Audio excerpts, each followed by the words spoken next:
यशवी जायसवाल ने अपने इंस्टाग्राम के ऊपर एक पोस्ट डाली है जिसमें उन्होंने ये लिखा कि learned a lot in Australia, unfortunately the result wasn't what we had hoped for,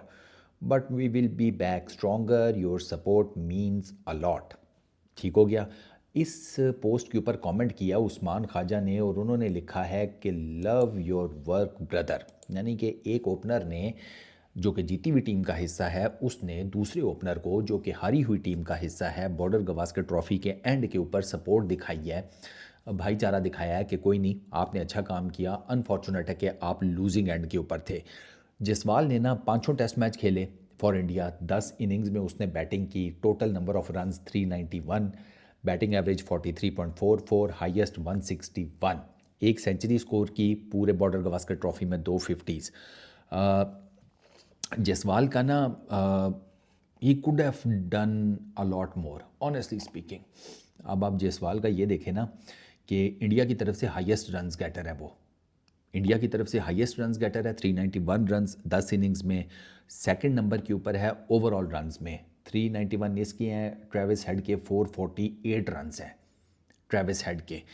तो अब जसवाल का मैंने ये देखा कि अब एक 161 है जसवाल के पर्थ में सेकंड इनिंग्स में, जो उसका हाईएस्ट है इस इनिंग्स में वो 161 है, और सॉरी इस पूरी सीरीज़ में। तो 161 आप मोटा मोटा हिसाब लगाए ना, तो 161 का मतलब यह है कि 240-50 रन्स जयसवाल ने बाकी 9 इनिंग्स में स्कोर किए हैं। 240-50 रन्स 9 इनिंग्स में, अब ये कितने की एवरेज बनती है उससे आप खुद ही कैलकुलेट कर लें। तो Jaiswal could have done better in a way कि कई जगहों के ऊपर वो बड़ी रैश किस्म की शॉट खेलते हुए आउट हुआ, कई जगहों के ऊपर वो जैसे एडिलेड में वो शिकार हो गया स्विंग का। ठीक है, तो वो पिंक बॉल तो आपको पता है, वो फर्स्ट टाइम था ये पिंक बॉल को देख रहा था ऑस्ट्रेलिया के अंदर, इट्स नॉट दैट इजी। वहाँ एडिलेड में तो गेंद किस तरीके से मूव हो रही थी आपके सामने है। फिर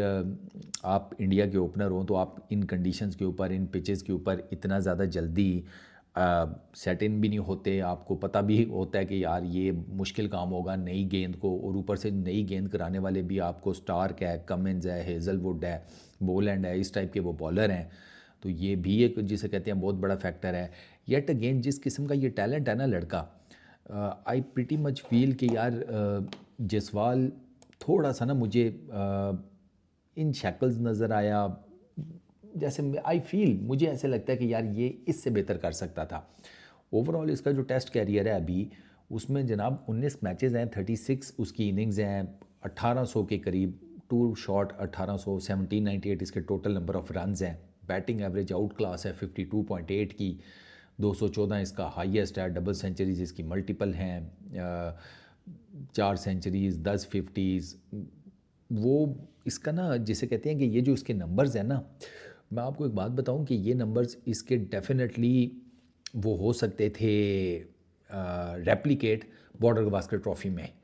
बॉर्डर गवास्कर ट्रॉफ़ी में प्रॉब्लम ये हुआ है कि आई फील कि इसके ऊपर ना ज़रूरत से ज़्यादा बोझ था। अब बिल्कुल यंग लड़का है वो, जब पहली मर्तबा ऑस्ट्रेलिया गया है खेलने 23 साल की उम्र में, और उसे एकदम से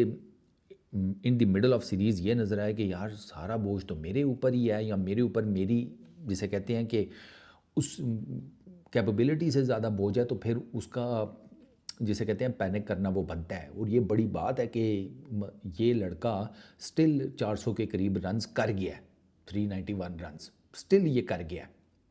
वरना मैं आपको एक बात बताऊँ इतना आसान होता नहीं है। आप देखें आपका विराट नहीं चल रहा, रोहित नहीं चल रहा,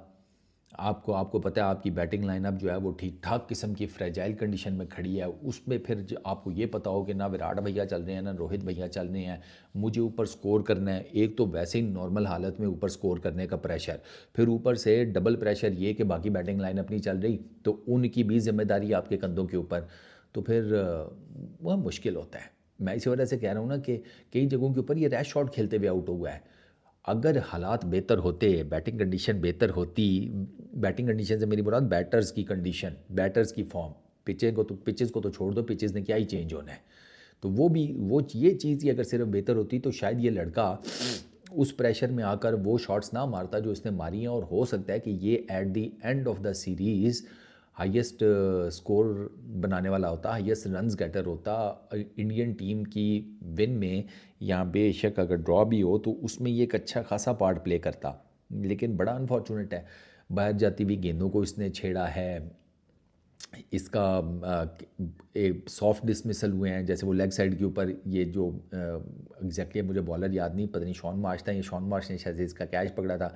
ये स्क्वायर लेग के ऊपर इसने बड़ा आसान सा कैच दिया था। वो आप देखें ना तो उससे आपको पता चलता है कि हाँ वो, अब वो कुछ लोग कह रहे थे उस टाइम के ऊपर कि इसका टेक्निकल फॉल्ट है, नहीं वो टेक्निकल फॉल्ट नहीं था, वो ज़ाहिर बात है प्रेशर में आपकी बॉडी भी आपका साथ नहीं दे रही होती, तो आपको लगता है ऐसे ही है कि एक शॉट खेलते हुए कि भाई जी सर बहुत ज़्यादा गिर गया है, बॉडी बहुत ज़्यादा बाहर की तरफ गिर रही है, शॉट आप लेग साइड के ऊपर मार रहे हैं, तो आप तो बिल्कुल स्ट्रेट खड़े होकर अपराइट आपको शॉट मारना चाहिए। ये सारी बातें भाई प्रेशर ये बंदे से करवा देता है। आई फील कि जसवाल का फ्यूचर तो बहुत है, उसको बस अब ज़ाहिर बात है अब वो आहिस्ता आहिस्ता ही करके सीखेगा। पहला टूर था, उसने ठीक बात किया कि पहला टूर था तो सीखने को बहुत कुछ मिला। अब अगली दफ़ा जब आएंगे तो ये एक्सपीरियंस भी होगा, प्लस जो और खेल के एक्सपीरियंस कमाया होगा वो भी होगा, तो एक बेहतर परफॉर्मेंस की उम्मीद उससे की जा सकती है, डेफिनेटली की जा सकती है। अभी तो कई जगहों के ऊपर वो सिर्फ प्रेशर में मारा गया और वो नज़र भी आ रहा था। ये जयसवाल के लिए कोई आसान टूर नहीं था, और आप खुद अंदाज़ा लगाएं कि एक बहुत मुश्किल किस्म के टूर में, जो कि बिल्कुल किसी एंगल से आसान नहीं है, उसमें लड़के ने हिम्मत दिखाई है और 400 के करीब रन्स किए हैं, और इंडिया की तरफ से हाईएस्ट रन्स गेटर रहा है उस इंडियन टीम में जिसमें रोहित है, जिसमें विराट है, जिसमें गिल है, जिसमें केएल राहुल है, जिसमें ऋषभ पंत है। वो इस बैटिंग लाइन के बीच में ये परफॉर्मेंस, ये स्टैंड आउट परफॉर्मेंस है। तो आई रियली होप कि लड़का जो है वो अगली बार जब ऑस्ट्रेलिया आएगा तो ये जो अभी खेला है ना इससे ज़्यादा बेहतर खेलता हुआ नज़र आएगा। इस वीडियो में इतना ही, अपना बहुत ख्याल रखना, नेक्स्ट वीडियो में मुलाकात होगी। Peace out.